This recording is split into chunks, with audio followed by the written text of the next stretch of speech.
Hello and welcome to the second episode of the Cheltenham Raw, brought to you by oddschecker and PricedUp. I'm your host, George Elek. I'm delighted to be joined, as I was last week, for our Trials Day preview with oddschecker's tipster, horse racing tipster Andy Holding, and stepping into the massive shoes of Stephen Power, the racing blogger. It is Ed Quigley, as we look back at Saturday's racing and review Trials Day and have a look at what that means for the anti-post markets for the Cheltenham Festival. Andy, you were there on Saturday. How was it? I was. Yeah, it was a fantastic day's racing. Wasn't too many, massive betting opportunities. I felt I had a couple of little bets, but I just specifically went just to sort of view it, just get a feel for it. I go to that meeting pretty much every year religiously, just because I enjoy the day out. Don't very much go racing nowadays, but I do enjoy that meeting. I certainly came away with a lot more sort of like confidence and stronger views than I did going into it. So, I think normally when we look at this meet, you think, I'm not really sure we're genuinely talking about Cheltenham Festival winners, but I could see at least three of those that won on Saturday winning again. Ooh, interesting. Well, the reason we've got you here is to go through it. And we're going to find out your thoughts on that. But you say, not much room for betting opportunities, but you put up Gal Road at a big price, who won the Cleeve Hurdle. You also put up Billy, the Real Big Red, at, I think it was it 13-2, 7-1? Went off under 2-1 and was just beaten by Jaguar into second. So those who followed you in certainly had a couple of good runs for their money and a couple of winners too. Yeah, and not fairness to Stephen as well. He was really strong on East India Dock, and that was around about the even money mark, which ended up being a smidgen of value, but it was just typical that first race. Obviously, when you look at betting on a Tuesday or Wednesday, whenever we did it, there was no doubt in my mind that the Real Big Red was value at sevens because Jaguar was like 7-4, 2-1, and they flipped completely the other way around. So you could have been in a situation where you looked at it and thought, well, there's only two runners here. You could have got 7-1 Billy the Real Big Red, and on the day you could have got 4-1 9-2 Jaguar. I mean, that was amazing value, really. But unfortunately, I was on the wrong on the wrong side of that one. And Ed, you're our man on the ground, very wet ground, as you just mentioned before we click record, given you just done the school run just near Cheltenham. Were you there on Saturday? I was there on Saturday. It was nice weather. Yeah, come back sunburnt, windburnt, I think is the phrase. But yeah, it was good fun. Agree with Andy to an extent. Yeah, there are a couple of horses at least who got the job done, who are going to have major claims going forward to the festival. But I also thought there were a whole host of inverted commas eye catchers there, as there always are. And of course, those that were in behind potentially could meet those that won the race on better terms when they kind of face off again in the handicaps at the festival. So I thought there was plenty of meat on the bone, shall we say, for Trials Day, and it was thoroughly enjoyable. And the 20,000 plus there, the atmosphere, people say it's all about betting and everything, and obviously that kind of goes out the window when you got a superstar like Constitution Hill. That everyone in the previous race was kind of watching it. Some people watched it in the bars and inside. Everybody flocked out just down to the front rail, just to watch him dot up at 1-12, really. So it just goes to show you kind of got to enjoy these stars of the game whilst we've got them.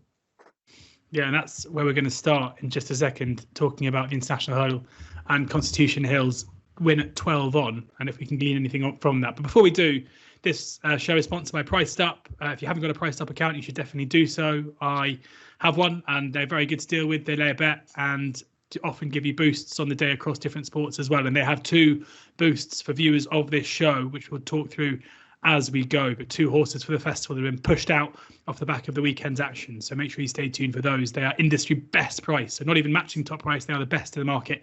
About two horses, two favourites, I should say, as well, for the Cheltenham Festival. That is priced up. So make sure you check out Priced Up and register for an account and have a look and see what you make of them. Now, Ed, I've had to give you a warning before the show to make sure that you're not flaunting your stakes, because there's been some furore on social media after blogger, as he does, told us what he was staking on some of his horses. Some people didn't really like that. I personally think that if it's someone's own prerogative to tell you how much they're betting on things, so long as they're being genuine. But I probably should have caveated it by saying that please make sure when people are talking about their stakes, don't feel under any pressure to match those. Don't take that as a guide. Make sure you are betting what you can afford to lose. And yeah, I mean, I agree with Blogger that he represents an important part of betting, which is big stakes gambling. And, you know, if he's happy to share what he stakes, I think it's okay. But it should come with a bit of a caveat, ensuring that people don't think that's the norm. So Ed, when you're telling us about you having 20, 30, 40 grand each way on the courses you do on Saturdays, I just want to make that clear beforehand. Let's start with Constitution Hill, where, you know, I think we thought this was going to be a procession, Ed, given Lossiemouth not turning up, given the price of Constitution Hill going into it. And you know, obviously, in terms of winning distance, in terms of what we saw from Nico motionless as Constitution Hill crossed the line, it was an easy test, but it doesn't tell the whole story, because certainly over the last, Constitution Hill gave everyone a massive scare. And I would almost argue, you know, wasn't quite as snappy over his hurdles as he normally is. What did, if anything, you know, Nico spoke about how it was, he basically just got bored from the front because there wasn't really any tests of speed on. Any concerns for you? No, I think that race has zero correlation on what happens in 6 weeks' time. Yeah, they went a cruel jog round on the front end. Horse lost his concentration / jockey error as Nico put his hands up to it the last, and then came out hard held, beating massively inferior horses on the bridle. It has nothing to do with what's going to happen in 6 weeks' time. What we still don't know, which the bigger picture is how much of the Constitution Hill of 2 years ago is left. See what I'm saying? That will guide you nothing. He should have beaten, 130 plus rated horses on the bridle, even if he was 80% of what he used to be. See what I'm saying? So you didn't learn anything there. You go back to Kempton at Christmas time. It's just slightly in the back of my mind, although it was great and he came back and won. The proximity of Burdett Road coming to the final flight makes me just slightly nervous that we don't know he's back, if you see what I'm saying. Now, in a kind of roundabout, convoluted way, it could be one of those strange things where he might not need to be back if somehow he ends up in a rematch against Lossiemouth. I think the Henderson team would probably take that. Again, if you see what I'm saying, if Lossiemouth ends up the biggest danger for all that, I'd imagine Cheltenham and the stiffer finish and perhaps slower ground would see Lossiemouth at least reduce the deficit from Kempton. So, look, I just think essentially we didn't learn anything. It was a glorified workout. As Nico kind of joked, it went quicker down to post than they did on the course itself. But look, he got air into his lungs. They didn't want to go through all 7-8 gears, but it got him back on the track. And it was just a warm-up exercise, really. And, yeah, as regards what we gleaned, very little. Yeah, it was an uncharacteristic mistake at the last, but, you know, it's probably 25 to 1 that exact error happens again, isn't it, at the festival? So no, nothing to gain from that, but I'm powder dry as far as the champion hurdle picture is concerned, because I just don't quite know what Constitution still is, and we still don't really know who's going to line up. There's a whole host of cat and mouse going on, isn't there, with Lossiemouth brighter days ahead. Sounds like Lossiemouth's meeting State Man potentially next weekend. So cards to be played still. Yeah, indeed. I mean, looking at the market for the champion hurdle with PricedUp, Constitution Hill as motionless as Nico really was, 4 to 7. The price hasn't changed at all. But we've seen Brighter Days Ahead and Lossiemouth both clipped in a little bit, which might be a suggestion, more so just that they're maybe more likely runners after Constitution Hill maybe bungling the last. I mean, if you're Andy, if you're Willie Mullins or you're Gordon Elliott watching that, do you think the plans change at all at the back of that performance, or as said, are you just happy to draw a line through it? No real race on at all, and just a warm-up exercise. You'd hope not. You'd hope that both sets of connections have got some kind of definitive plan, what they're thinking at the moment. I hope it doesn't come down to a sort of like a last-minute decision. So at least we know as the betting public where we stand. We don't want to all this to and fro, as Ed's already alluded to, in the build-up to the race. You're either in or you're not. My personal feeling is that we'll get Lossiemouth there for sure, and hopefully we'll get Brighter Days Ahead as well. A lot depends on what Michael O'Leary is thinking. Does he want to take the easy route and just go down to post and come back in the mares, or does he want to go for the ultimate glory? It'd be a great spectacle between the three, and I don't think we can really judge the champion hurdle and the landscape of it until we've seen what the whys and wherefores is about the other two. Because if those two go in it, and then you chuck in the likes of State Man, maybe Andersam, the vibes are that perhaps he might not go, which will be a bit of a shame because I still think he's the new kid on the block. that could literally be anything. We can't really make a clear-cut conclusion. I mean, it was an absolute crawl.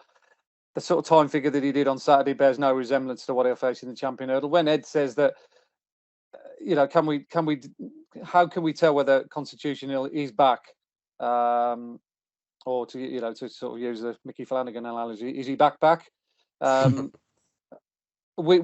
fastest time we ever got Constitution Hill doing on our ratings was an 83 when he won the Supreme off the back of I think it was his third run in his life. He then ran a 76 when he won the Champion Hurdle, and he did an 80 when he won at Kempton. So the Kempton run at least puts some substance on the sort of theory that he is back. I mean, you could look at Saturday's race and say, oh yeah, he's back, he's got all his old swagger, but the time figure doesn't sort of relate to anything, so it doesn't really tell you that. But the number at Kempton that he did tells you that he's only a couple of spots off his very best that we've got him doing. So he is definitely in that sort of category. But at the same time, we've also got Bright Days Ahead who's run that kind of number, as I alluded to in the previous preview. So I don't think if those two line up, it's going to be as straightforward as what everyone suggests. Interesting. Yeah, 4-7 still about Constitution Hill for the Champion Hurdle. A bit of a drift on the exchange since Saturday, so keep your eye on that price and maybe pushed out in due course. Onto the Cleeve Hurdle now, where Gal Road, as I say, put up by Andy and does it impressively. 16-1 in from 25-1 for the stayers. Andy, does that tickle your fancy at all, given you sweet on him here? Not really. No, I mean, I expected him to go well Saturday. I just looked the shape of the race, and it was more I wanted to take on the front two in the market because I felt there was sort of doubts about them, particularly Strong Leader. He went from such a good run at Newbury to such a lamentable one at Ascot. It was very difficult to sort of get involved at whatever price he was, 2-1. And the other horse in the race as well, Crambo. I just had it in the back of my mind that his only poor run in his life came at Cheltenham in the Stayers Hurdle. So I think, is it Cheltenham? Is that the reason? And Gale Road was just basically just the obvious each way horse. I just love those kind of races. Dead 8 runners. You've got a horse that's finished second in his last 4 runs. 2 of them against 2 up and coming young horses, Long Draw and Doyen Quest, trying to give them 2 stone. You just know he tries, all day long, and he was going to be off in front and doing his own thing. And you only needed the other 2 to underperform, and he was the most likely to take advantage. It's exactly how it panned out. But do I think he's got a chance of winning the Stayers Hurdle? Probably not. Do I think he's got a chance of finishing his first 4? Yes, absolutely, yeah. Because he's that kind of horse, isn't he? He's going to run to sort of a mark in the 150s, which is probably about his peg. But I don't think he'll ever run to the sort of the Teahupus and the Home by the Lees level. They're genuine Grade 1 horses. I don't think Gale Road's anywhere near that. But look, he could pick up pieces. Whatever happens at Cheltenham, he has connections, nothing, and they'll have a fun day out with him. Ed, what did you make of this? I mean, it's I suppose it's how it franks the collateral form of other horses in the division more. I don't see Gale Road as a potential Stayers Hurdle winner. For all that, he's an admirable horse. He enjoys Cheltenham and he's tough. But you've got to remember, a Lucky Place gave him £6 at a beating last time out. So that's made Nicky Henderson's unexposed sort quite exciting, given that a lot of the horses in the Stayers Hurdle division we've kind of seen. We're on kind of Series 6 or Series 7, aren't we, in terms of like a American Netflix kind of style things, whereas Lucky Place is still kind of, we're waiting for the final episode of Series 1, aren't we? And that is the kind of way I'd look at Lucky Place. His form is looking pretty good now. We know he enjoys the track. And if you go back earlier in the season, I know you could take the form with a pinch of salt to some extent, given it was handicap company, but the Wool Park gave weight to Gale Road at a beating. And I think they are on a little bit of a kind of between the devil and the deep blue sea. They're going to be near top weight if they go for the Per Temps final. In fact, probably will be top weight in the Per Temps final. Or do they have a crack at a Stayers Hurdle in which if you take Teahupoo out of the equation, you could, as I said, you could throw a blanket over 8 or 9 of these, and this race could cut up massively with aftermath quotes of Strong Leader who flopped at the weekend. More likely to wait for entry, but the owners do live close to Cheltenham, so they will consider a crack at it. Crambo, sentiment as well coming up for the Fergal O'Brien team that they possibly will wait for entry and they might have a crack at the Punchestown Festival. So you can see this race starting to thin out. I think by staying in their stable, if you like, the claims of Lucky Place and the Wool Park are looking stronger by the minute. And of course, we shouldn't forget Langadan, of course, who obviously won't be enjoying this rain at the moment, but as soon as the sun comes out, the daffodils appear, he should improve as well. And there is an argument he could still be massively overpriced at 20-1, given, as I said, there's not many other horses in here, by my reckoning, who could peak at a BHA rating of 160. Obviously, Tahupu can go past that, but Gal Road and Montmoral with mid 140s on official ratings for the weekend.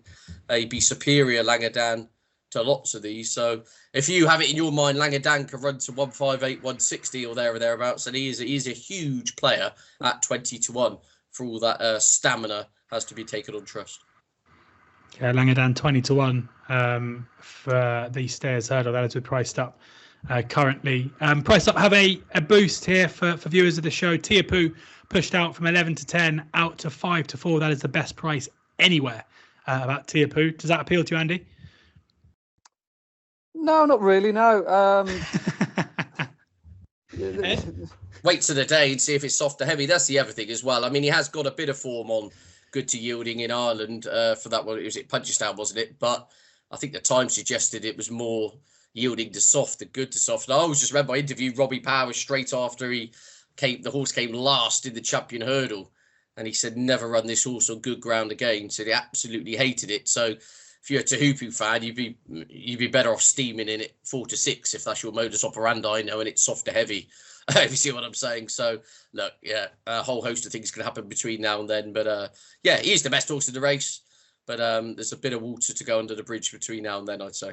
I think the things about the Stays Hurdle market is that it's not going to change much between now and then. So you're better off waiting close to the day. I mean, Tiapu's not going to, he might be tweaked around here, then everywhere. 5-4 to evens, might go out to 6-4, whatever. But more importantly, you're going to get sort of 4 places on the day. So you get a chance not only to bet on, have a look at the field, the ground, and, weigh up what's in and what's out. But you'll also get an extra place, I would have thought, on the day. Most firms are betting 4 place on the Stayers. Yeah, interesting. So maybe you want to keep the powder dry. But if you are a Tiapu fan and you want a bit of value, that 5-4 is the best in the market, I should say, with PricedUp. 2 more races we're going to cover in detail before we kind of do any other business. The Novice Hurdle, that was the last race on the card, saw Potter's Charm turned over by 6 Mile Bridge. Any excuses here, Ed, for Potter's Charm, or just turned over by the better horse?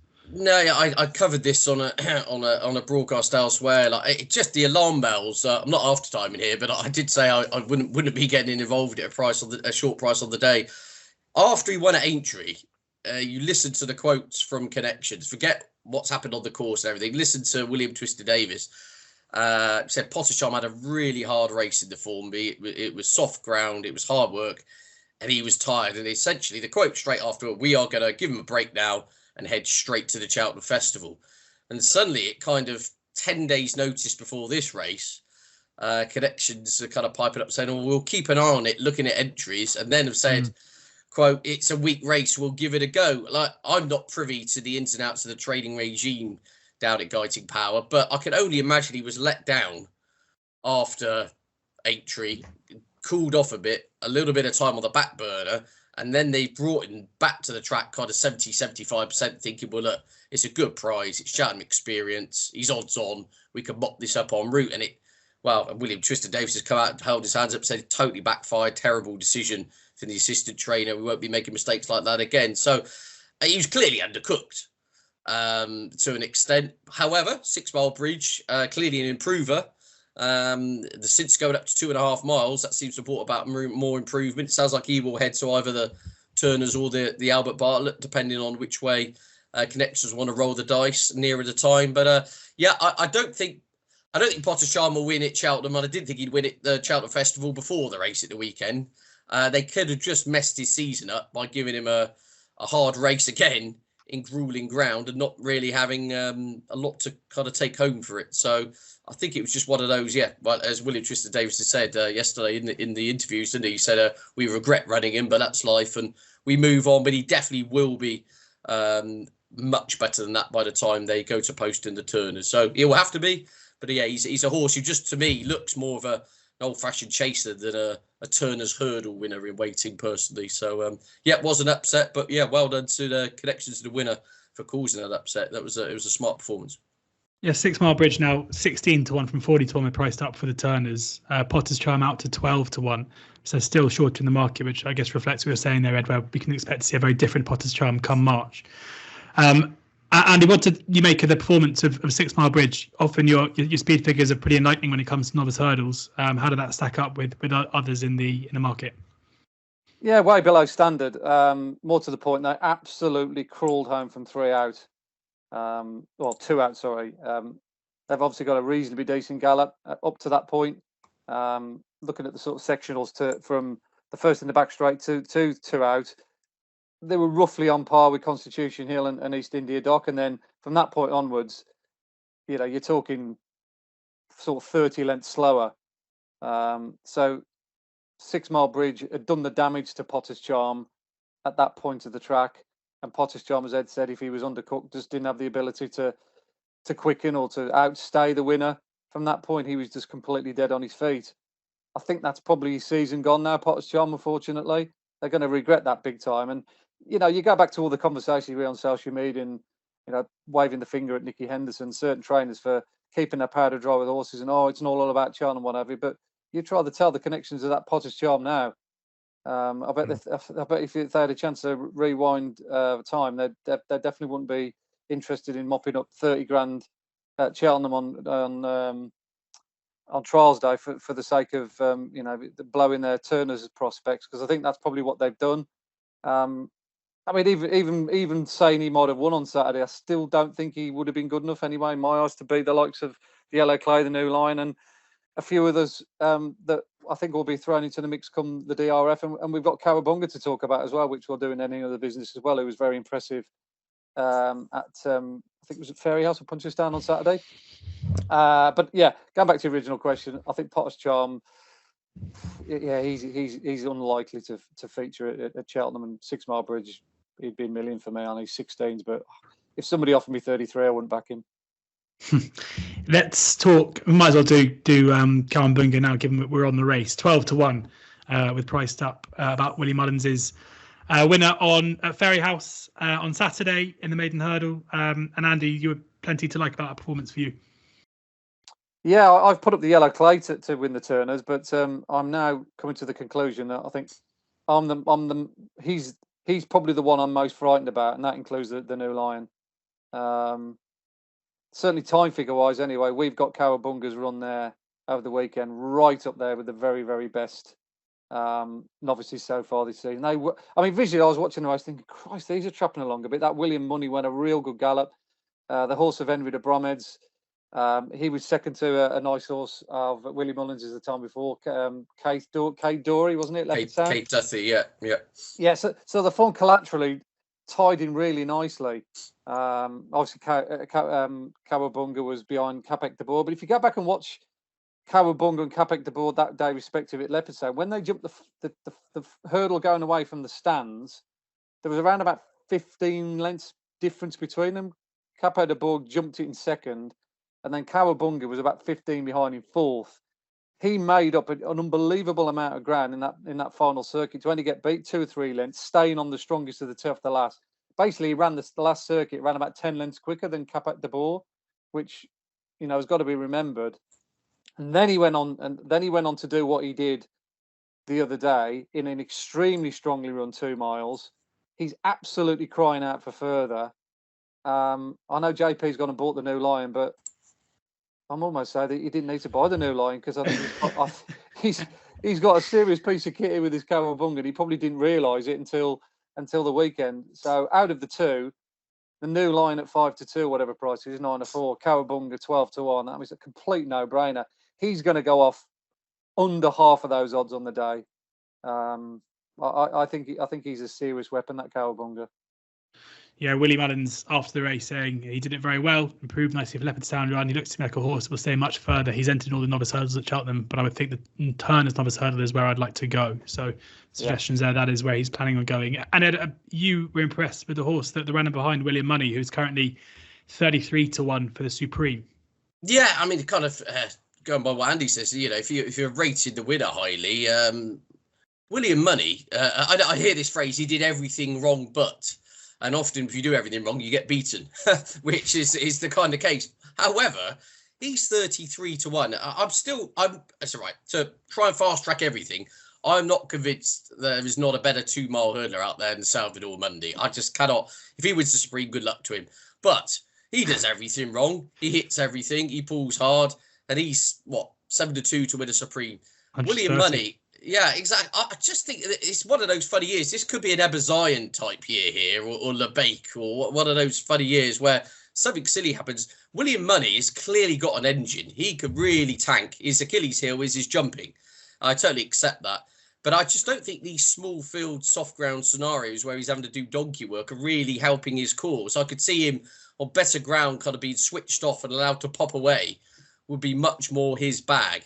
As the great Vincent O'Brien once said, he said, you could teach a horse to jump, you can't teach it to have an engine. Well, he's clearly got an engine. He's jumping his Achilles heel, but at 33 to 1, I think that's factored into the price that on law of averages, sooner rather than later, he will put in an 85-90% round of jumping where he's clear on the whole. And I could just see him in a different scenario with 15, 16 runners in the Supreme where they all go off with Mullins or 6 or 7 of them in there. Kind of tag team relay tactics, and William Money switched off at the back in a bigger field on better ground, probably would play much more to his strengths, because when he won that bumper last season, the turn of foot he showed in soft ground was quite taking. So he's definitely what I don't think he's the daftest selection ever in what looks a wide open Supreme. It sounds like they're going straight to the race, so I wouldn't put anyone off. And just very quickly going back to that race, I thought the horse in behind from the trials day behind Potter's Charm, 6 Mile Bridge, horse called Bill Joyce. I'm going to keep my eyes on for potentially some spring handicaps. He's been allotted 136. I need to check the qualification criteria, but I think he might get into the Martin Pipe now. In terms of he's met the gig, if you see what I'm saying, in terms of ticking the box. He's not going to make up into a grade 1 performer, but I do think there could be juice in the price, or he's got a pot in him at a more realistic level, shall we say. So Bill Joyce is in the tracker, and so is William Money. The William Money form line as well, just to interject there, George. At Leopardstown, it certainly boosts the form of Workaday, who beat Work Ahead, I beg your pardon, who beat him quite comprehensively at Leopardstown. There might have been circumstances that we don't know about why perhaps William Money wasn't quite on the money first time out after a break. But as it stands, like that De Bromhead also beat him. Looked a fair tool that day, and he goes straight to the festival, and he's got a similar profile to Slade Steele, of course, won the last race last year for Henry. Interesting stuff. Finally, we're going to look at the Triumph Trial, where East India Doc is into 11-4 after that dominant win. Andy, you were pretty keen on him, as was Blogger before this one. Was Saturday another step forward? Yeah, amazingly. When we did that preview the day, I kind of left my chin hanging out if he didn't win, having said that he was the fastest thing that we got since the likes of our Connor. I went back and looked at all the career history of all the Triumph Hurdle winners, your Lossimas, your Peace and Co's, your Ivanus Gorbachevs, everything in the last decade that had run in the Triumph Hurdle or up to Cheltenham and beyond as a juvenile, and nothing had run quicker than East India Doc did when he won at Cheltenham prior to Christmas. So if he had got beat over the weekend, then I would have certainly had massive egg on my face. And unbelievably, he ran even quicker on Saturday. I mean, his performance was breathtaking to the eye. I was down at the last that on Saturday. I just thought I'd just go and watch it from an extra dimension. And the one thing I took coming away from the race immediately was how good horses, or supposed good horses with good form and 1 or 2 French horses in behind, were absolutely punch drunk. There was only 2 horses that came up the running, the winner and the second, who I think's a nice horse. We'll get onto him in a second.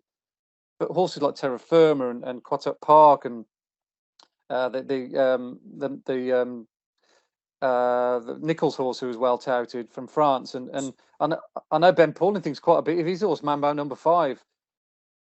They were beaten at the second last, and he powered up the hill as well without really being fully extended. And interestingly as well, this is the point about when you look at sectionals timings and what they do. From the first hurdle in the back straight to the second last, he was 8 seconds quicker than Constitution Hill. Now, I know obviously Constitution Hill's gone no gallop, blah, blah, blah. But from that point onwards, when Constitution Hill quickened and actually went all the way to the line, East India Dock basically matched Constitution Hill from that point. They both roughly ran 58 seconds. I think it's 58 and a half seconds. They're about 0.2 or 0.3 difference.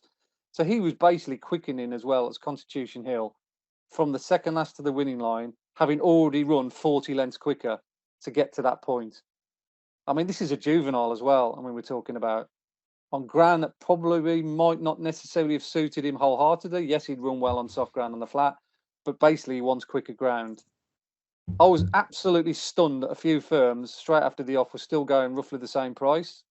You could still get 5-6 to 1 after the race. He's then sort of settled down to 7 to 2, which I still think, in the scheme of things, he's overpriced. I think basically what's happened here is Lalamba. if they would have run the races differently, if East India Dock would have done this first, I think he would have been chalked up sort of 7 to 4, 2 to 1 off the back of Saturday. He had to be, but because bookmakers have gone 6 to 4 Lalamba, they've almost got nowhere else to go. They've put their head on the chopping block and said, right, Lalamba's that, he's the 6 to 4 fab, and that's the way we're going to go. But there's no way in a million years that Lalamba has run better than East India Dock did on Saturday, and yet you can get still 3 to 1 for East India Dock. He should be favourite. There is no doubt whatsoever in my mind that East India Dock should be favourite. That doesn't mean to say Lalamba can't improve and can't do a big performance at Cheltenham, because we've only got one piece of evidence and we don't know how good he can be. But East India Dock sets an unbelievably high standard in what looks a freakishly good year. And all I'm saying is that he should, after what he did on Saturday, based on all the data and what he did previously, he should be favourite for the Cleeve Hurdle. Yeah, the guys are priced up. Agree, because they are pushing out Lalamba to an industry best 2 to 1. For viewers of this show, it'll be under boosts on the PricedUp website. Lalamba out to 2 to 1. As Andy says that East India Dock should be favourite. Are you in agreement? Very good question. I don't know. I don't know is the answer. I'm going to fence it there. What I would say is the one thing we haven't mentioned that whole Triumph chat is the Irish Challenge, which is unusual considering pretty much every race that we get Mullins or the Irish into the conversation. While their big two hopes, Hello Neighbour and St. Lucie, it sounds like they're meeting at the weekend. They're currently 3rd and 4th favourites respectively. So imagine one of the bubbles are going to be burst there, and one of those two will throw their name into the hat to hit the DRF to what is shaping up. I rarely thought I'd be saying it, but the Triumph Hurdle is actually getting me really excited. If we can get the top Irish juvenile against Lalamba and East India Dock, that could be a race to savour. So the reason why I'm slightly just hesitant is the ground issue. I know he can handle tacky ground, but if we did get proper, I think there's been the word heavy in 3 of the last 5 Cheltenham festivals. If it did just turn into a real slog, would that just take the 10-15% off East India Dock? That is his trump card, because he's clearly got huge turbo. See what I'm saying? And if it just turned into an old-fashioned punch-up, I'm not quite sure that would play to his strengths. But if you're on at bigger prices or whatever, then well done, because, clearly he's a horse of a lot of excitement and clearly excels and handles Cheltenham. And Ed, before we let you go, any other horses over the course of the weekend at Charles Day or over the weekend in Ireland or Monday at Punchestown that caught your eye? Yes, absolutely. Obviously, there was Carbow, who absolutely dotted up on Monday. He's going to head to the Supreme, potentially, it sounds like. Be one of 6 or 7 for Willie Mullins in the race. And obviously, Maureen won in a race which is split opinion. She jumped to travel pretty well for about 85% of the race before tiring, which Paul Townend said, well, she's entitled to do, considering it was her first run for a year. So they're definitely 2. If you haven't watched the races, go back and watch them. But my main eye catcher will go back to, which I've angling to a bet, of which I've placed a bet, will be Masaccio, who ran behind Jaguar at Cheltenham in the Novices handicap. I thought that was a really good run over 2.5, a stiff 2.5. I believe the handicap has left Masaccio on 143. Jaguar's got up £7 to 139. So Jaguar will head to the Jack Richards Novice. Sounds like Masaccio is going to go up for the Ultima. Now, you don't need to be Einstein to put 2 and 2 together and get 5, knowing that the owners, the O'Neill family, own Ultima Business Solutions. So they sponsor the race on the opening day, a race by which the O'Neill family have never won. I just think Masaccio is now qualified for the Ultima with that run. Looks absolutely tailor-made for it. I think unexposed. Novices, again, terrific record in the Ultima. They've won 4 of the last 10. And they've got a whole host of horses have placed as a novice by and large because the handicap hasn't got to them yet. Off 1-4-3, up in trip, good soft ground, stiff galloping track.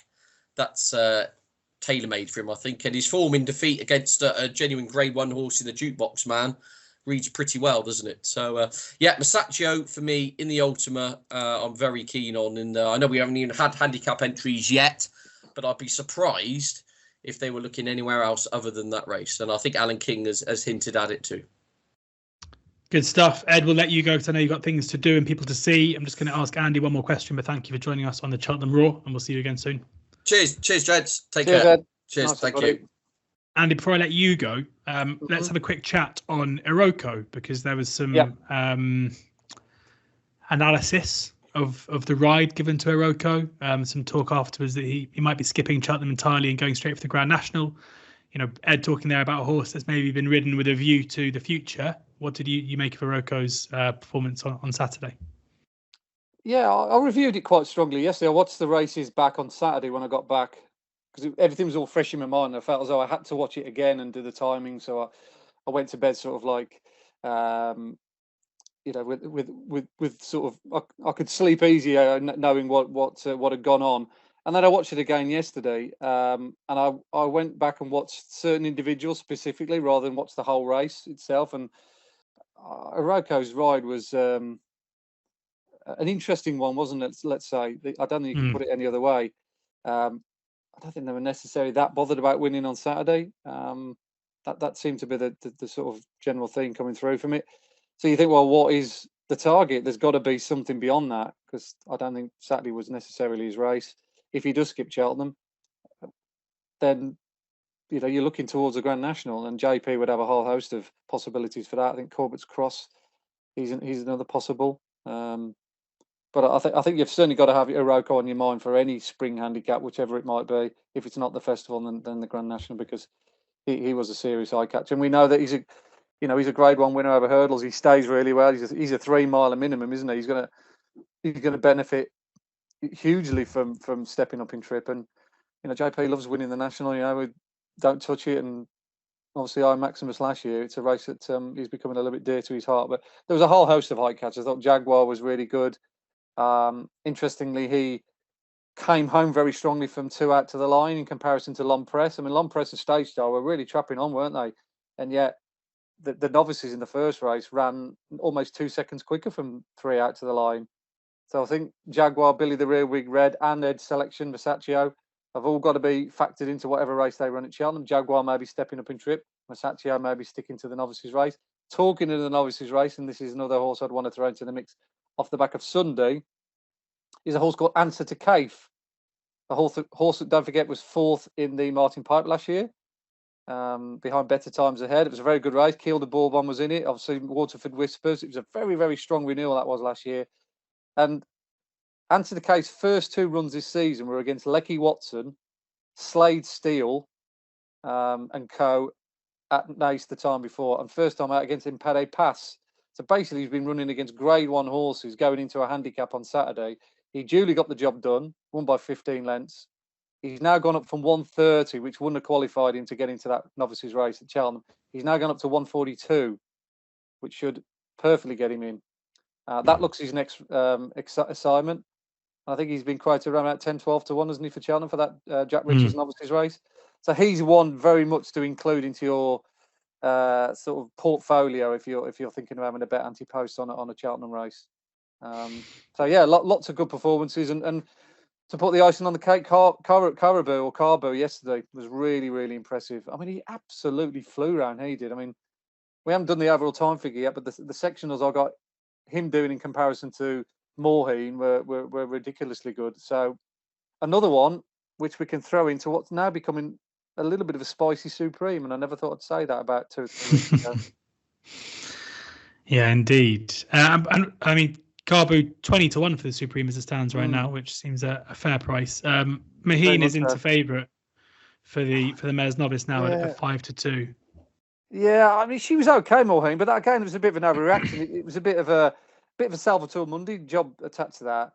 They were already short price before they ran, and bookmakers almost lost a little bit of bottle because she'd run and won.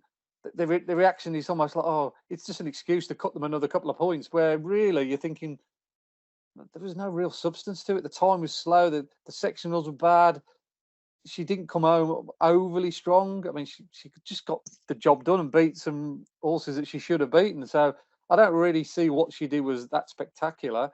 I mean, obviously she's a player for the Cheltenham race, no doubt about it. But to cut her from 5-1 into 3-1, however, what some firm did was a little bit naughty. But that's the way of the world, you know. That's what happens. Like Lalumba 6-4 for the triumph off the back of a workmanlike victory, and Salvatore Mundi, you know, scrambling home in the Moscow Flyer. Saw bookmakers running for cover when, really, if you looked at the substance and what they did, and look at the times and the data, it just didn't make any sense. Yeah, interesting. So a couple to take on there, top end of the market in the Cheltenham Festival, and Maheen being one of them. As you said, Lalamba being another. Plenty to get stuck into. And we're going to be back with another episode of the Cheltenham Raw on Thursday. So in just 2 days' time, where Johnny Ward will be joining Andy and I as we look ahead to the DRF and to Sandown. Plenty more pointers to come, both in terms of this weekend and also the festival too. So stay tuned for that. It'll be on the oddschecker YouTube channel. In the meantime, make sure you sign up to PricedUp. You can take advantage of those boosts and plenty more boosts across sport every single day. Thank you to Andy for sharing his tips, thoughts and insight. As I said, Tiapu, industry best 5-4 for the stayers. Lalamba, industry best 2-1 for the Triumph, if those tickle your fancy. We'll be back on Thursday. In the meantime, enjoy the racing and please ensure that you're gambling responsibly.